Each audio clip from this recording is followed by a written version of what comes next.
He made us afraid to go into the water. The first time. He was the last great universal monster. And his face is on more merchandise than Gene fucking Simmons. This week we dive headfirst into the creature from the Black Lagoon. It's the Scarifyer podcast.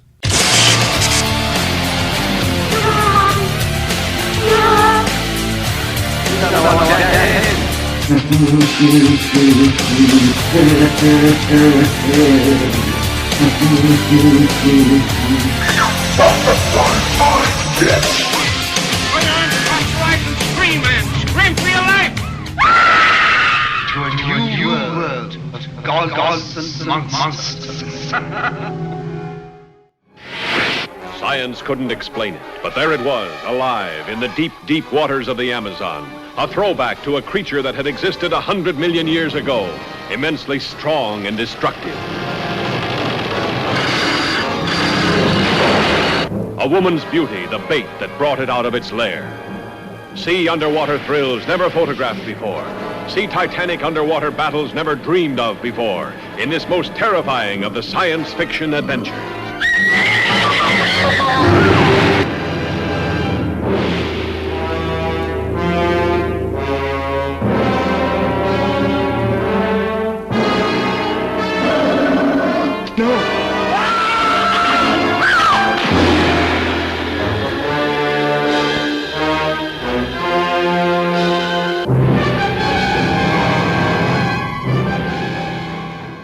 Hello, Psycho Nation, and welcome to Scarifyer, your podcast for all things horror and pop culture. And it is midsummer, and we are finally talking some classic monsters. I'm the Ace. And I am the Gov. And this is going to be a really, really fun show. We're looking forward to this. Anytime we get classic monsters, we can talk for hours. It's truly our passion. This is where it all starts. And what better way to have a midsummer show with taking a little swim at the gill, man. All right, but before we take that swim, we're going to go over to the news desk with Ace. Ace, what do we got for the horror news today? So, apparently, Evil Dead fans, Sam Raimi is working on a new Evil Dead script. This is still very, very early, so don't get too excited. He's expecting some movement within the next 6 months, so stand by. Well, what I want to know, is this a Evil Dead script to his series of movies? There's also a rumor out there that we're going to get a sequel to the remake that was made some years ago. When it comes to Evil Dead, I'm just all kinds of confused. Well, again, he felt it was important enough to announce it. Okay. So something's going on, and it's obviously very, very early. So, Evil Dead fans, wait and see. Moving on with some monsters, kind of.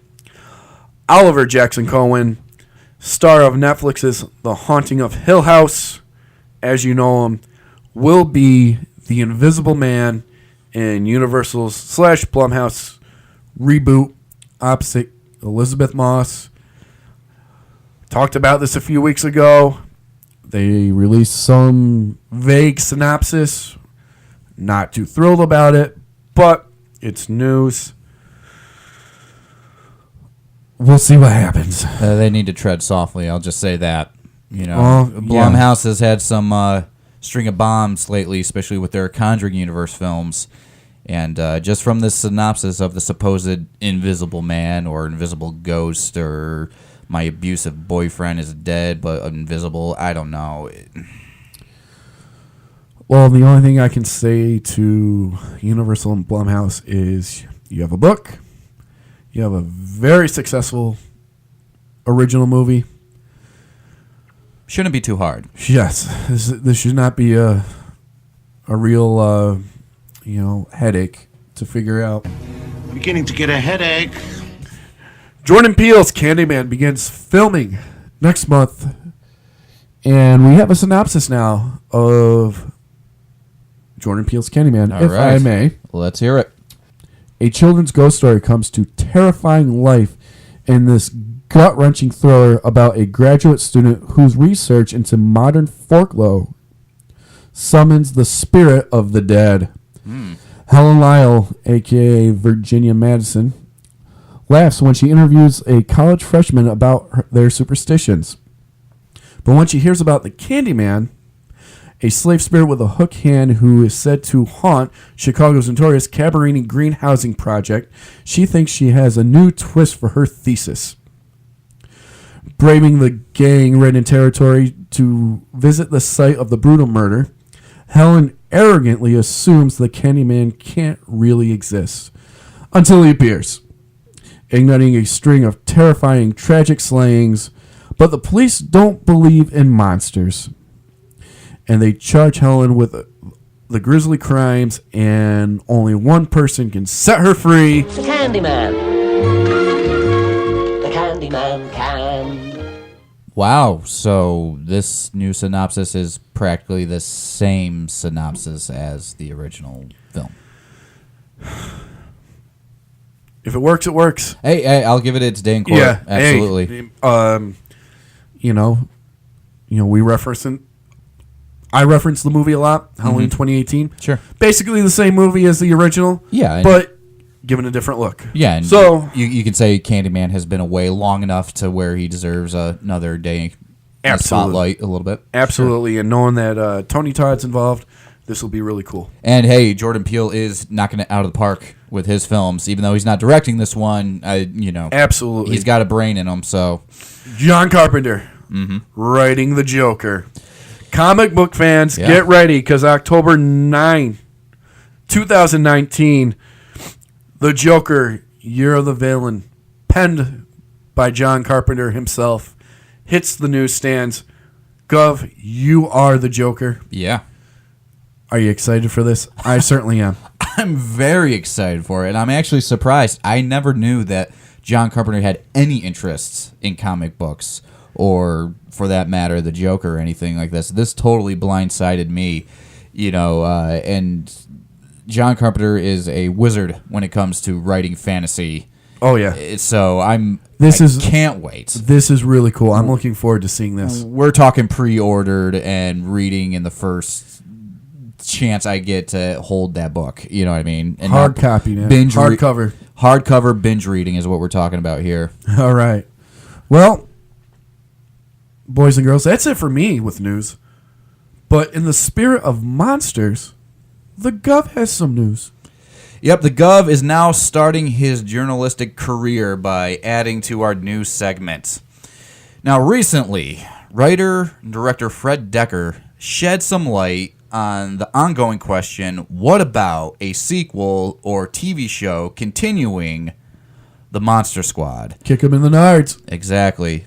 For those of you who don't know, The Monster Squad was a film that was produced in 1987, which rallied all the classic monsters, Dracula, Frankenstein, the Wolfman, the Mummy, Creature from the Black Lagoon, into one movie where they went against some Goonie-type Little Rascal kids. It's a fantastic movie, has a huge cult following. The Gov is a ginormous fan of this film. It's one of my favorite films from my formative years, and in my opinion, did the Universal monsters way better than Universal has done in the past 30 years, and they had nothing to do with it. True that.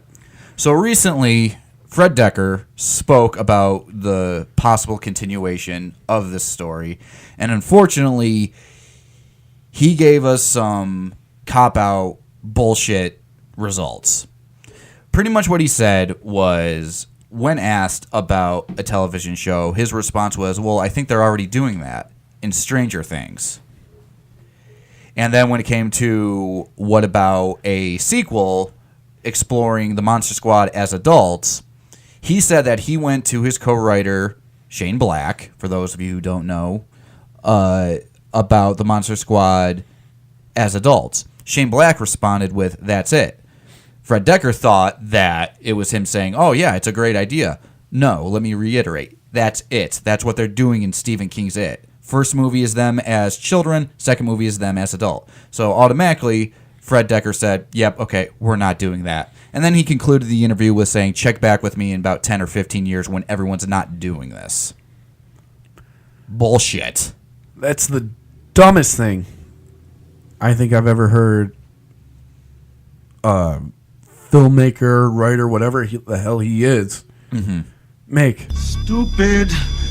Very stupid. Now I'm getting a migraine. I mean, come on, man. I mean, this is the time Sure. for the Monster Squad. Yeah. I mean, he said it himself. Stranger Things, huge. Castle Rock, Yeah. huge. I mean, they're making remaking every single Stephen King book you could possibly imagine right now. And are you going to sit there and tell Yo. me that Stranger Things is not inspired by the Monster Squad? Are you kidding me?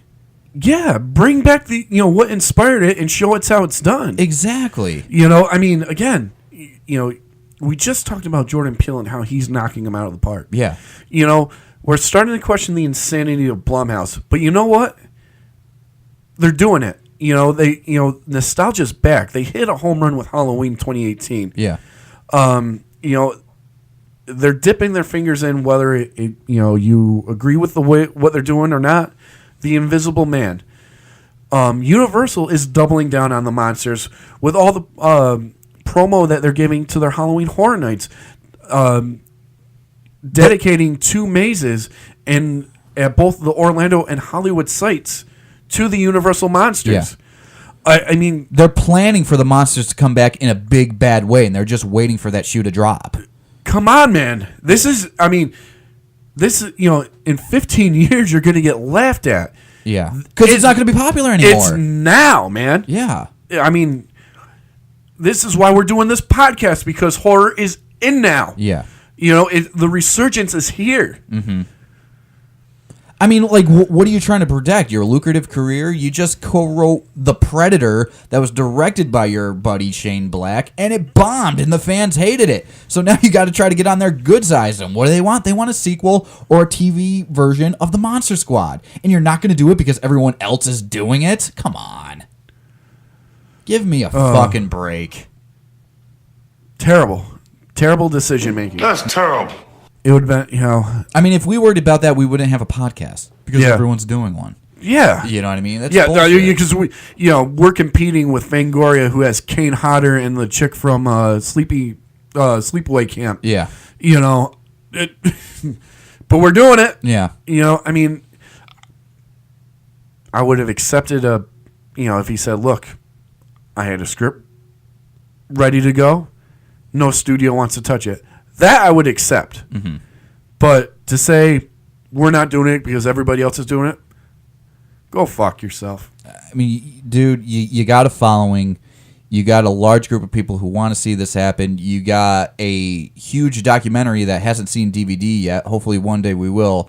That's gotten rave reviews on the festival circuits. People have a real interest in these characters, in this movie.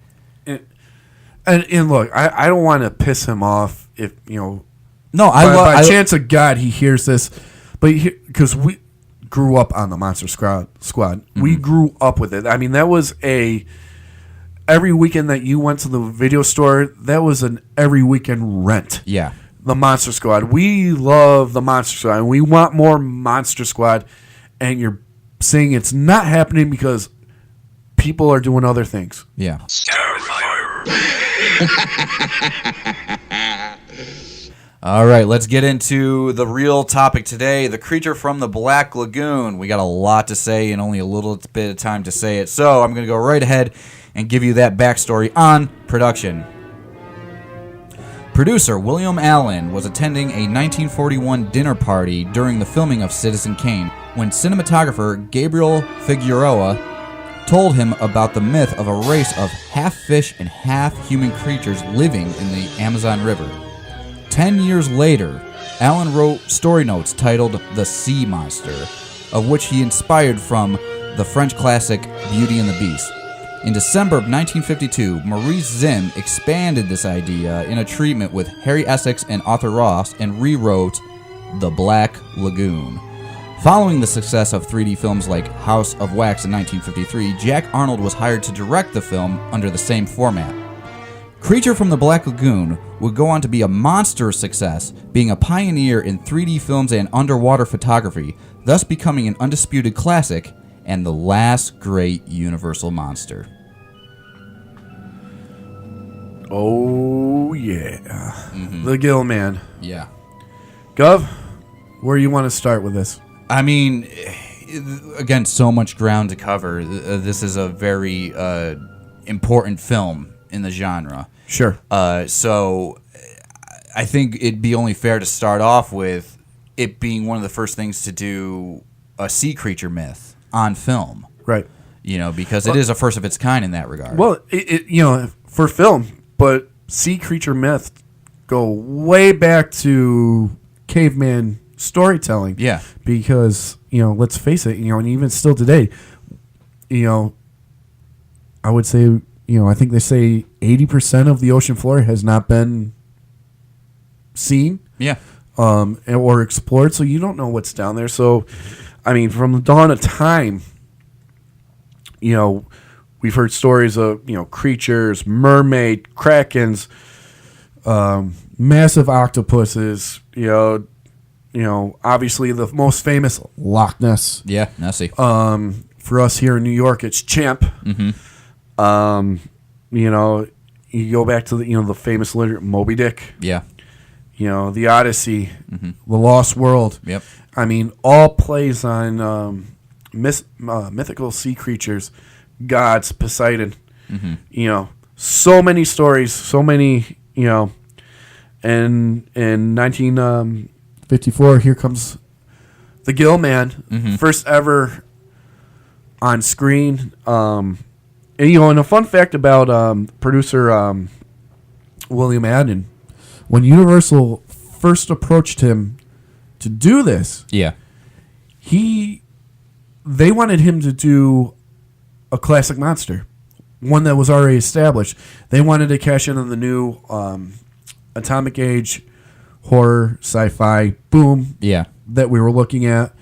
Obviously with hits like It Came from Outer Space, but they figured they could cast in with a monster. But Alan figured that the Frankenstein, Dracula, Wolfman, Mummy, all those stories have been played out. So he went ahead and decided that they should create a brand new one. And like you said, he became the last of the greats.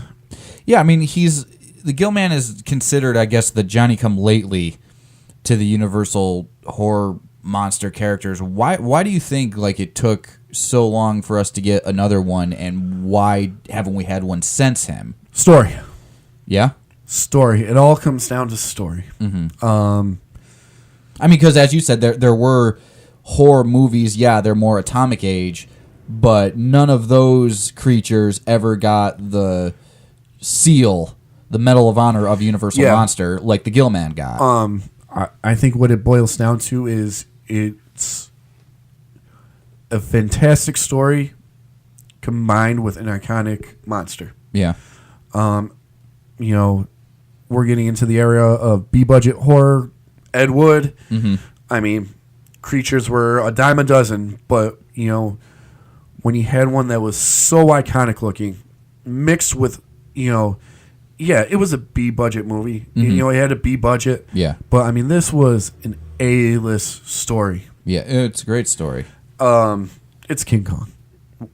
It's King Kong underwater, pretty much. Yeah. And, it's a fish instead of an ape. It's a pond instead of New York. It technically is, but I kid. Incredible storytelling. Yeah. Again, one of those movies where it just everything lined up for Universal. Right actors, right director. I mean, we get Jack Arnold. Let's go through his resume. Yeah. A little bit. I mean, so he's hot off. By the time he does Creature from the Black Lagoon, he's hot off. It Came from Outer Space. After, he'll go on to do Tarantula. He'll go on to do this Creature from the Black Lagoon sequel, Return of the Creature. Revenge of the Creature. Yes. My bad. And what they considered his masterpiece, The Incredible Shrinking Man. Yeah. He would also go on to do a bunch of TV, including work on Perry Mason, Gilligan's Island, The Brady Bunch, Wonder Woman, Love Boat, all before he died in 1992. I mean, this guy, He did it. he did it. Yeah. And looking back, can you really say that The Incredible Shrinking Man was his masterpiece? I mean, to us dorks, Yeah. you know, who watch all these movies, analyze them, talk about them, yeah, you can make an argument. But to the general public, you show them a picture, a movie poster of The Incredible Shrinking Man next to the creature from the Black Lagoon. What are they going to know? What are they going to recognize first? You know, what are they going to gravitate towards? Well, the Gill Man. Absolutely. But where I'll argue is that in terms of film historians or film buffs or classic film buffs, and also films that made an impact on the industry, the ball tips a little bit to The Incredible Shrinking Man, and I understand why. It really comes down to preference. I prefer The Creature from the Black Lagoon, absolutely. But I understand why it's considered Jack Arnold's masterpiece and why others consider it that as well. You know, it's the wonderful thing about film is that it's subjective. You can have your own opinion kind of thing. But he did make some strides with The Incredible Shrinking Man, and I recognize that. But you're ultimately right. You pass a random person on the street, hold up two posters, yeah, absolutely they're going to choose Creature from the Black Lagoon because of his cultural impact. You know what I mean? This movie's filmed in 3D. It catches in on the 3D boom of the 50s. Yep. One of those gimmicks that they tried to compete with televisions, because television was all the rage back then. So try to get people back into the cinemas by, inducing 3D effects and other gimmicks like the shaking theaters and all that. There's a huge line of gimmicks in the theaters these days during the 50s. Well, and it's kind of coming back. It is. We just had a 3D boom. I always say like every 30 years you see this resurgence because they did start in the 50s, then they did it in the 80s. And, who can forget Friday the 13th 3D or Jaws 3D, right. Amityville Horror 3D. So it came back in the 80s, and 30 years after that, it's rested here. Like I don't think it's going to go away. You still have those 3D showings, but it was big a few years ago. Yeah, and it's. I don't know if you heard about these. I think they call them 4K or 4D movie theaters now. Yep. And again, just another cinema boom to get people, away from Netflix. It's hard. It's a tough, game out there because you got streaming services and movies on demand and a bunch of things where they guarantee you a new release movie like 4 days after it's been released at theaters. So why go to the theater? Right. You know what I mean? So yeah, movie chains are trying to keep up. And another pioneer in filmmaking that The Creature had was the underwater filming. The underwater photography was magnificent in this film and first of its kind. Absolutely. Mm-hmm. Let's talk about the creation of the Gill Man. Mm-hmm. So, the Gill Man is created by a very unknown woman who was a Disney designer. Her name's Millicent Patrick. She creates and concepts the Gill Man. Yeah. What we know today as the Gill Man. Mm-hmm. She gives that to the legendary Bud Westmore, who him and his team go to work and make the Gill Man. And sculpt him. And foam latex and all that. As we know, us horror or Universal geeks, we know Bud Westmore replaces the legendary Jack Pierce. Yeah. For those of you who don't know, Jack Pierce created all of them. Frankenstein, The Mummy, The Wolfman, The Bride of Frankenstein. He is the man. Mm-hmm. What we see as Frankenstein today, Jack Pierce. Yeah. What we see as the Wolfman today, Jack Pierce. Mm-hmm. Invisible Man, Jack Pierce. Mm-hmm. The Mummy, Jack Pierce. Why was he replaced? Well, Jack Pierce didn't like to move along with the times. Yeah. where his makeups would take 3 to 4 hours to put on an actor. Very hard, very torturous process. Bud Westmore, with this new invention of foam latex, could do it in an hour. Yeah. And unfortunately, Jack Pierce ran himself out of a job. Mm-hmm. But what's kind of more insulting than that is for years following the creature from the Black Lagoon, Bud Westmore takes all the credit for the creature.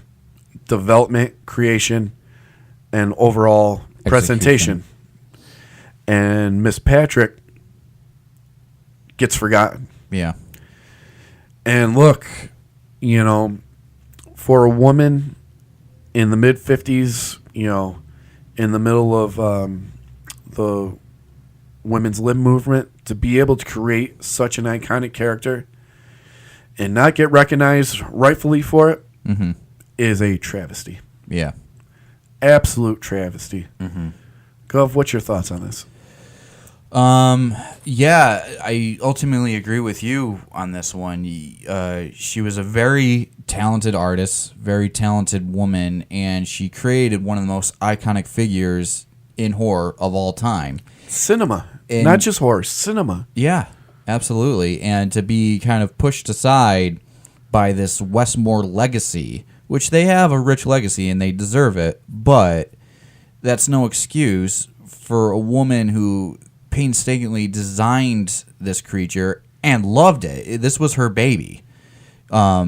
There's literature about her. There is documentaries about her. There's so much information about her and how much she put into designing this creature.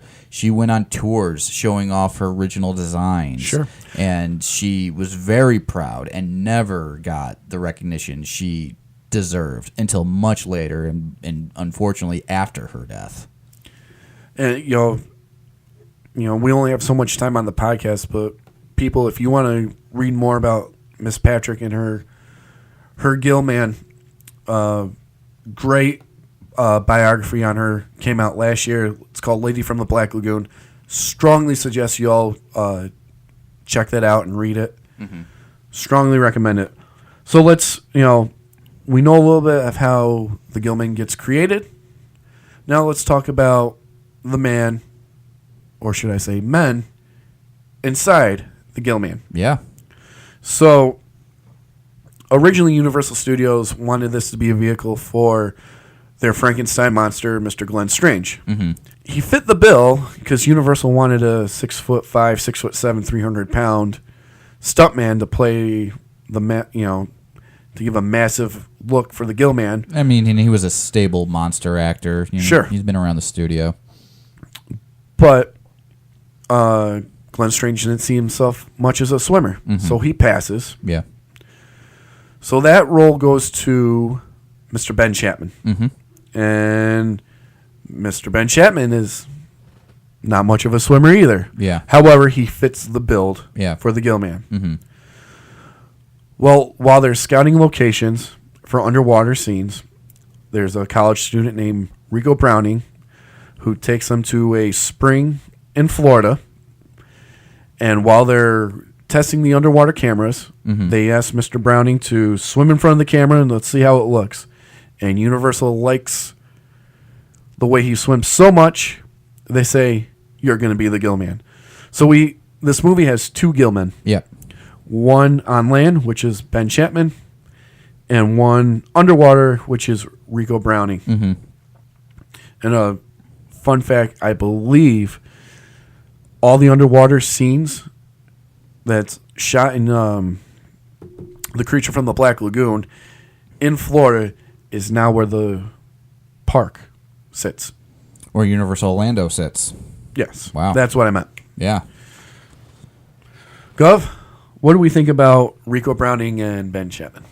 Well, I mean, they're the guys who pulled it off. I mean, it's tough as an actor to convey so much under pounds of foam latex. Sure. And you're talking about that this isn't just, a Frankenstein monster where you get to wear a morgue suit with a lot of makeup on your face. You're covered head to toe in this foam latex outfit, and you got to sell that you're this monster with real emotion and real pathos and stuff like that. And one of the things that Jack Arnold really insisted on was that he was just not a lumbering lurch, that he, he's a fish who's now on land, so he wanted like kind of a stride and a glide to him, and he wanted him to react and have emotions and stuff like that. And again, body language is the key. I think a lot of in-suit performers don't get the credit where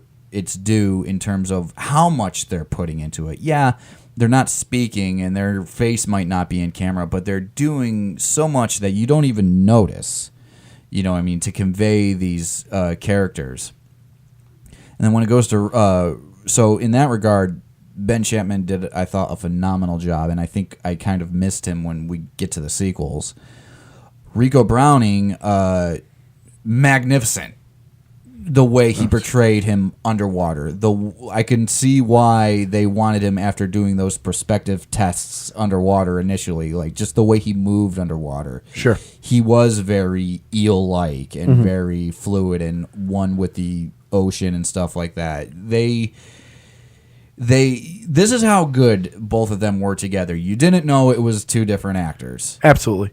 So that's automatically your gold star. When you can convey this character and portray this character and the audience doesn't know they're looking at two completely different men, you hit a home run. Sure. Again, that also goes to the brilliance of Jack Arnold and his crew. Yeah.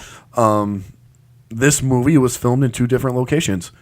The Hollywood Universal backlot, which the main cast and Ben Chapman hung out. And then in the Florida on location, yeah, and it was two different casts. Yeah.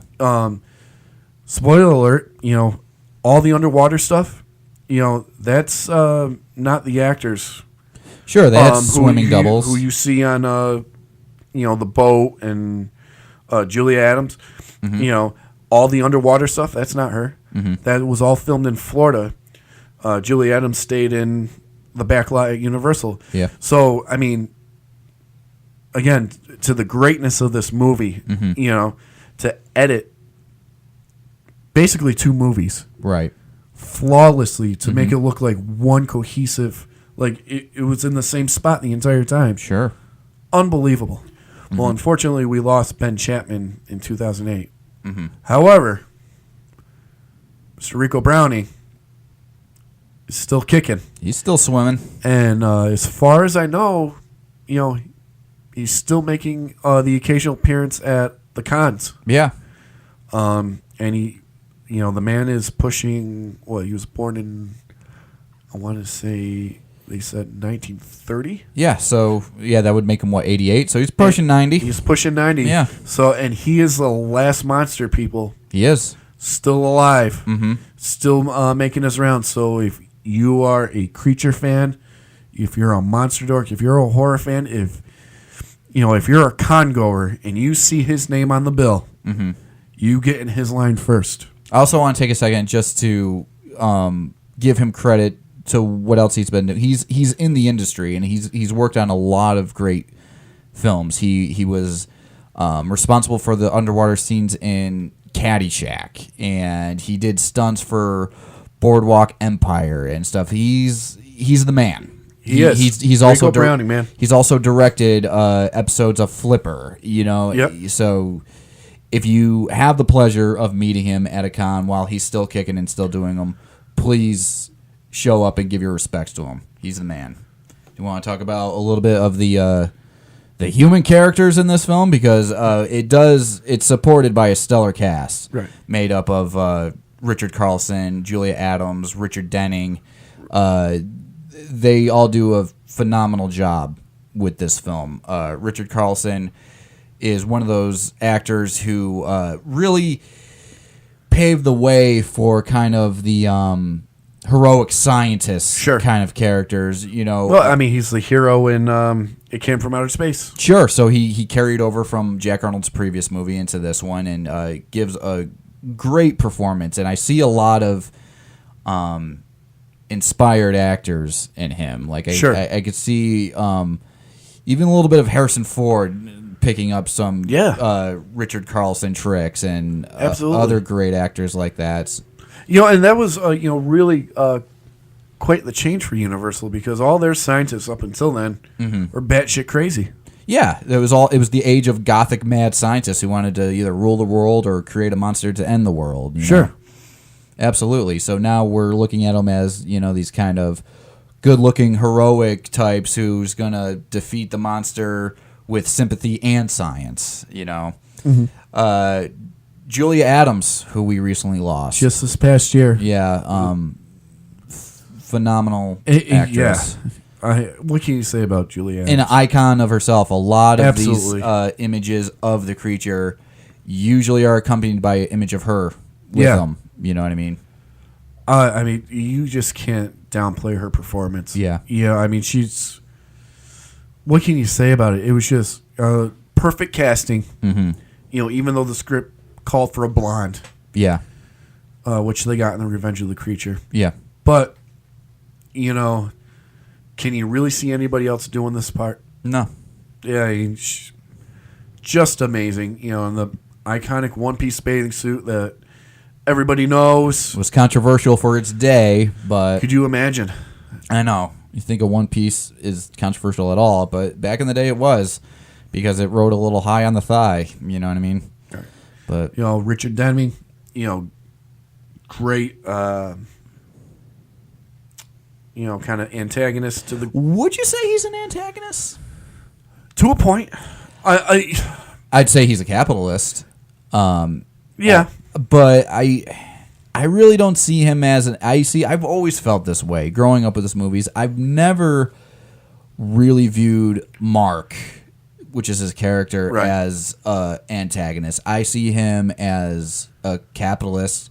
I see him as a shrewd businessman, and he's probably one of the best representations of a scientific study leader, a guy who finances these studies. They're probably more like Mark than there are like David. Sure. David is the scientist who wants to...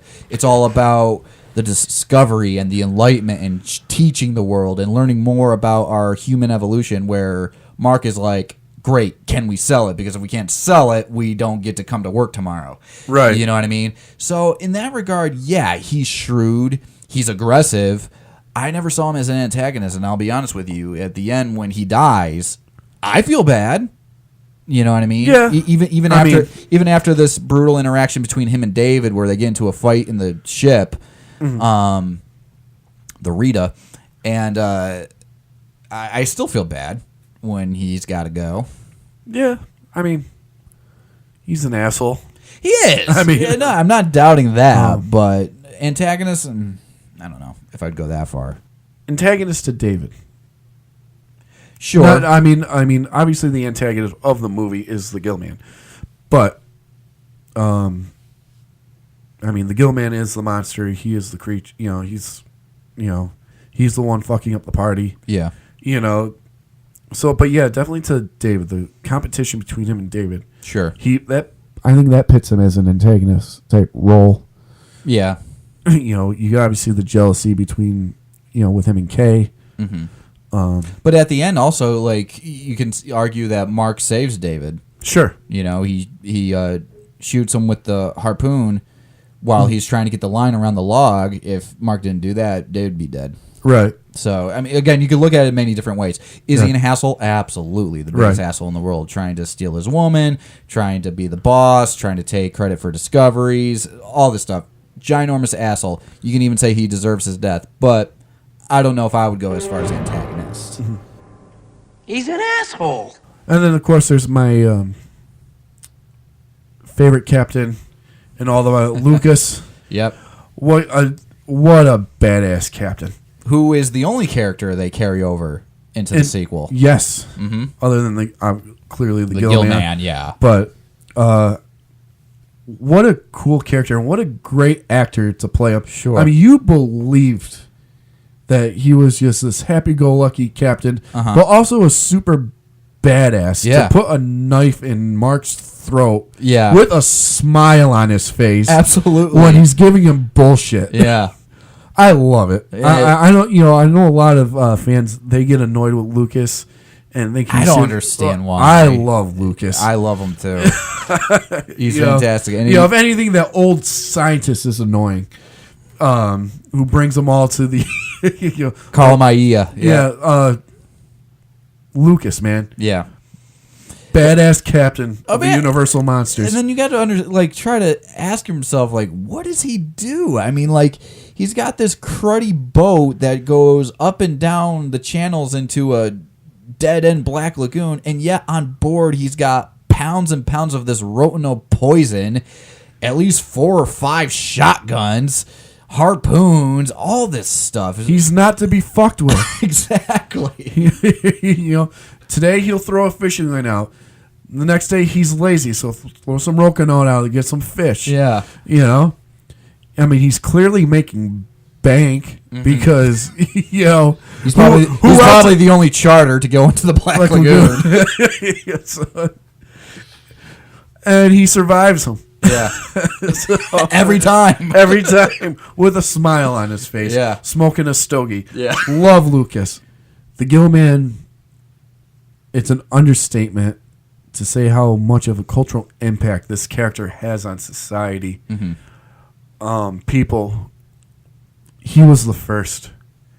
The Gill Man was without the Gill Man, there's no Jaws. Any creature that kind of has, a human form, but's clearly not human. Yeah. The Gill Man starts it all. Pumpkinhead. There's no Aquaman movie. Sure. And then the merch. Oh, God. The merch. He is probably, out of all the monsters, has the most merch. They put the Gill Man's face on fucking everything. I mean, I make a joke about Gene Simmons because Gene Simmons literally puts his face on everything. Oh, he's a marketing whore to the extreme. I'm Dr. Love. This is Dr. Pepper Cherry. It has a kiss of cherry flavor.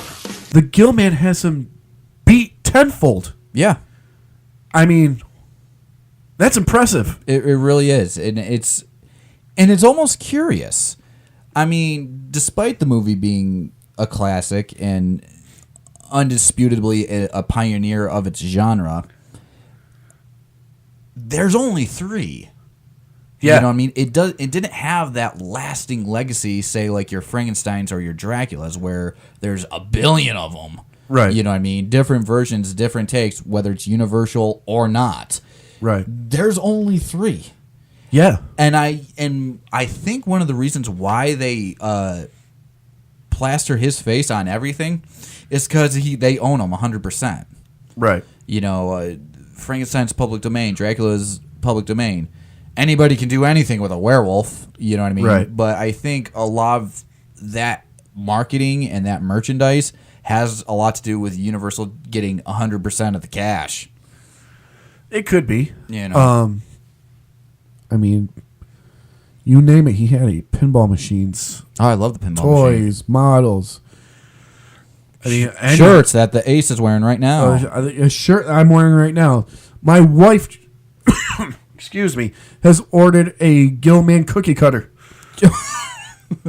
I mean, that's no joke. Why not? I mean, you name it, the Gill Man's on it. Yeah. And again, like you said, only 3 movies. When Hammer does their remakes and partner with Universal, Gill Man doesn't get a remake. No. Gill Man, he gets a quick cameo with Abbott and Costello on the Colgate Comedy Hour on TV. Yep. The next time we see Gill Man is with the Munsters as Uncle Gil. Uncle Gil. Yeah. But other than that, and then obviously the Monster Squad, and Their version. Gill Man. then Shape of Water.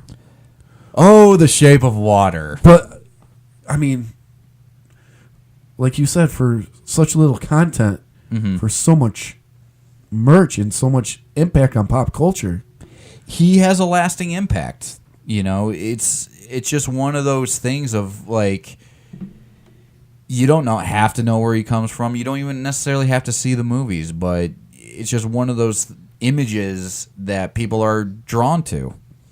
You know, he's a part of that lexicon. You know what I mean? He's a part of that stable, and deservedly so. Sure. You know what I mean? Like, the amount of merchandise that he's on certainly doesn't bother me. No. I think it's much deserved. It's not like somebody like, oh my God, was he really that great? Does he have to be on fucking everything? No.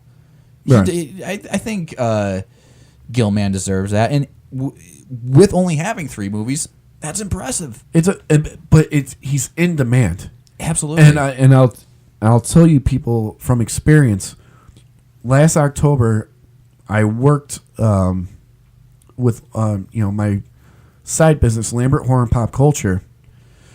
You know, we sell, magnets, keychains, bookmarks. One of our best sellers was all things Creature from the Black Lagoon. Sure. They ate it up. I mean, people just want the Gillman. It's taken on a life of its own, as in, like, collectors, that's all they want. It's almost like people who collect Mickey Mouse merch or the Muppets merch or something like that. Like, Well, I collect monster merch. Yeah.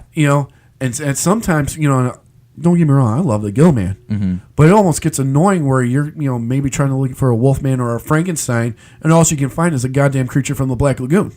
Supply and demand, man. Supply and demand. I mean, you answered your own question with, people eat it up. They eat it up. They want it. They want more Gillman. And again, all the Gillman stuff I have, I love. Yeah. I'm wearing a Gillman t-shirt as we record this. Yeah. But, I mean, it's just everywhere. Mm-hmm. But yeah, cultural impact. With the original movie, it had 2 sequels, Revenge of the Creature, Creature Walks Among Us. Mm-hmm. We're not going to get into those because those are 2 movies that we can dedicate an entire show on later. I will say real quick on them, I'm not a fan.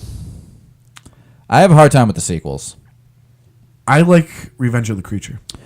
I do like Revenge of the Creature. Creature Walks Among Us is a tough swallow because they pretty much eliminate the Gillman. Spoiler, people. Yeah. But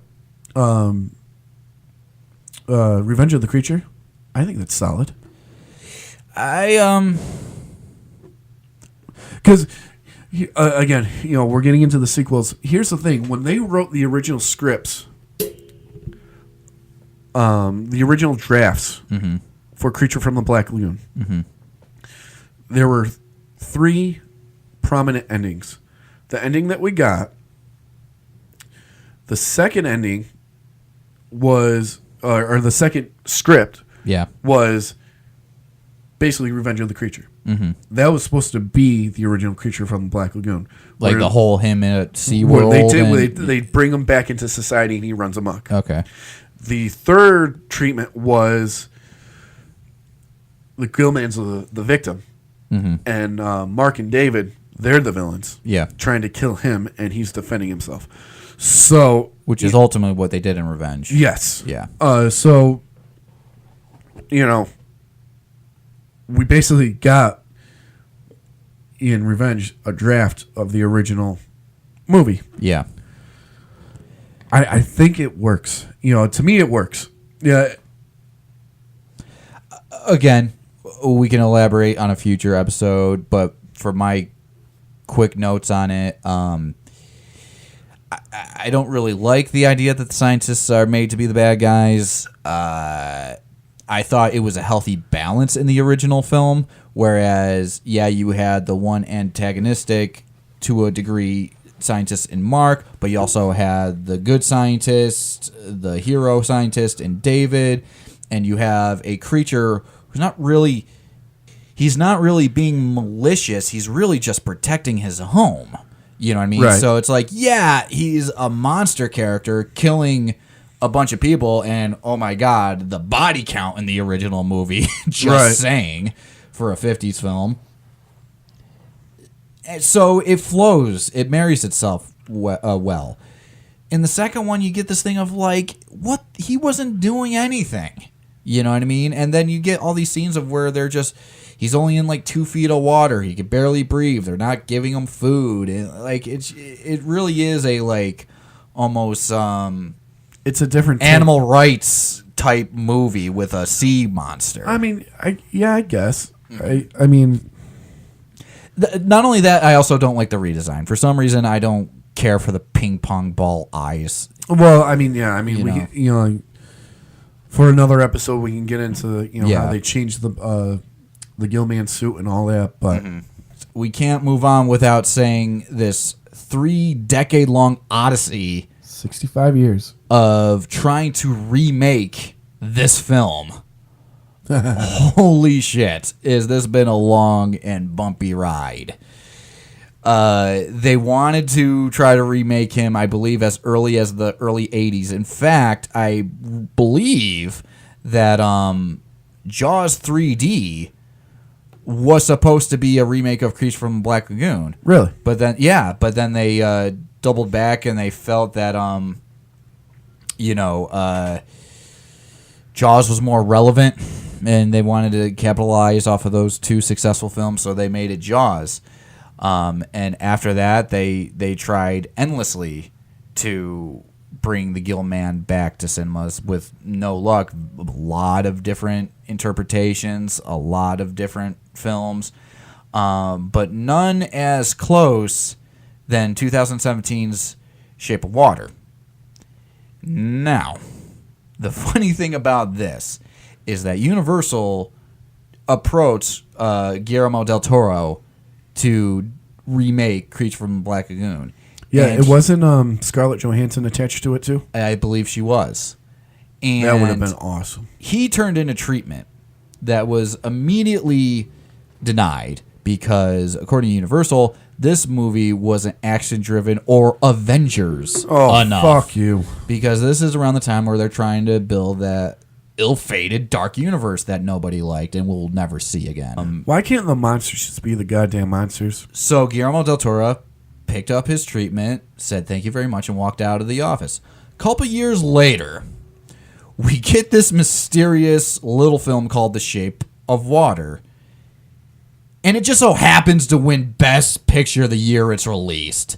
Now, it's never been confirmed or denied, but I think it's pretty safe to say this was his treatment for the Creature of the Black Lagoon. Tough luck, Universal. Right. Stupid! You're so stupid! I mean, maybe he altered it a little bit. I'm sure he did. I mean, because it's a love story. Yeah. He did go on record and, again, he didn't confirm or deny that this was his treatment, but he did say that the swimming scene was a major inspiration for this film. Sure.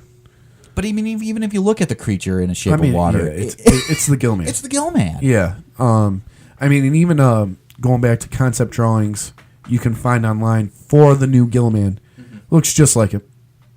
When Universal was bagging me on it. Again, I'm a Universal guy till the day I die, but fuck you, Universal. You dropped the ball. Big time. And I ask, why can't you just make monster movies? Mm-hmm. If you want them to come back so bad, why can't you treat them with respect and just give them their proper due?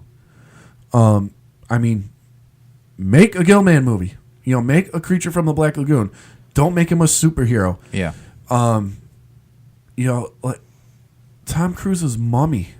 What a fucking mess that was. But the thing is, you could see that there were 2 different movies in there. Yeah. You could see a movie that was kind of legit scary, mm-hmm. but they got nervous and said, "Okay, go just do your Mission Impossible thing. Do Marvel. We're kind of nervous about this being too scary." In a movie called The Mummy. Yeah, I mean, and I enjoyed the Brandon Fraser movies. They were more action adventure, but they still had that horror element to it. It fit for The Mummy. Yeah, if that's just it. You can mess with the genre. You can reinterpret it. You can give it its different versions. I mean, but it's gotta stay true to it at least a little bit. Dracula. Dracula Untold. I don't buy Dracula as this fallen angel folk hero. No. I'm sorry, I don't. And He's- I thought Luke Evans would have been a great Dracula. Me too. But I didn't see Dracula. No. You know? No. Dracula is the devil. He is evil incarnate. Yeah. There's no compromise with Dracula. I mean, you want to mess with him like Francis Ford Coppola messed with him. They made him more romantic. But he still had Yeah. that side of him that makes him Right. Dracula. Mm-hmm. You know? And we're seeing the same thing with the Invisible Man. Universal, if you want your monsters back, treat them with respect. Make monster movies. Yeah. If there's anything in this world that Stranger Things and It has taught us in the last 5 or 6 years, is that if you take the monster seriously, it works. Mm-hmm. You're not taking it seriously if you're trying to make them the Avengers. Mm-hmm. All right, but before we get into our rating on the classic that is The Creature from the Black Lagoon, Ace, what do people out on social media and the internet think of this film? Well, Gov, the Internet Movie Database gives The Creature from the Black Lagoon a 7 out of 10. Solid. Solid. I think it deserves at least an 8, but that's just my opinion. Mm-hmm. Rotten Tomatoes gives it an 84%. Again, solid. Again, solid. I give it a 90. Yeah. Again, I'm biased. I was about to say, you a little biased? I'm biased. Okay. But, again, classic movie, one of the greatest of all times. Sure. And all the freaks out there in Google land, 89% of them like this movie. There you go. And I'm satisfied with that one. There you go. So, Gov, 1 to 5. Where does the Gill Man rate? The original Creature from the Black Lagoon. Well, when you're talking about movies that are revolutionary in its day, when you're talking about turning something that's new into something that's lasting, when you're just talking about overall good storytelling and filmmaking, Creature from the Black Lagoon is on that list, man, and I gotta give it a solid 4 out of 5. I mean, this is one of my favorites when it comes to the Universal monster movies. I had it on VHS, watched it until the tape wore out. The underwater photography, breathtaking for its time. I wish I could have seen this in 3D. I mean, imagine how amazing that would be. Which, tip, Universal, you want to get us to get on your good side again, how about you re-release the original film in 3D? Whoa. Here's the thing. All right, collectors, film guys, if you go out and buy the Universal Monsters Creature from the Black Lagoon Steelbook featuring the incredible artwork by Alex Ross, if you have a 3D TV, there is a version on the Blu-ray disc to watch Creature from the Black Lagoon in 3D. That's really cool. I want to see it on the big screen. I think that I would love to see it at a drive-in. that too. That's another thing. This movie, a staple of drive-in cinema, when drive-in cinemas were the biggest thing around. Very talented director, very talented screenwriting, an amazingly talented cast, a great combination of swimmer and on-land actor in the two gill men that conjoin together seamlessly. The cultural impact that's staggering. There is nothing short of greatness behind this movie. So for the Gov, it's a 4 out of 5, hands down, easily. Ace. And I got to, I got to get a 4.5. That little extra. Not a perfect movie, but a great movie, like you said. When you learn about the production of it and how they pulled it off, it is the last of the monsters. For those of you who don't know, there's 6 key monsters: Dracula, Frankenstein, the Mummy, the Wolfman, the Bride of Frankenstein, and our final one, the Creature from the Black Lagoon. they're the core six, and they're the core six for a reason. It's Creature from the Black Lagoon, 4.5. Fantastic movie, fantastic story. Acting out of this world, all on a B-movie budget. You did good, Universal.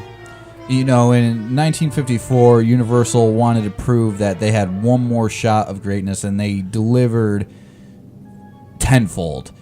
And in this world of horror movies where there's a lot of uncertainty, we at least can take comfort knowing that the Gill Man will never go away. Absolutely.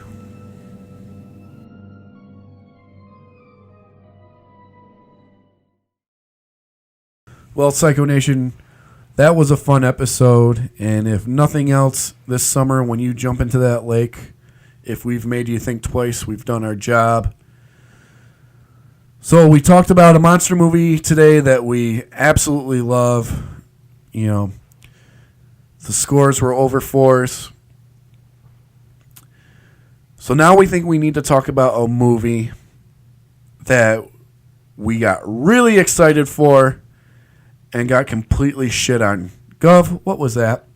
Well, after talking about a Universal monster that went incredibly right, we're going to talk about one that went horribly wrong. That would be 2010's version of The Wolfman. Oh, boy. Cast that consists of Benicio del Toro, Emily Blunt, and Anthony Hopkins, directed by otherwise great director Joe Johnston. Something went horribly wrong in the formula of making this film, and we're going to find out what that was. It certainly wasn't Rick Baker. No. So next time, Psycho Nation, I am the Ace. I'm the Gov, reminding you to follow us on all our social media, Twitter, Instagram, Facebook. Subscribe to us on YouTube. It's Scarifyer. Think twice before you jump in that lake.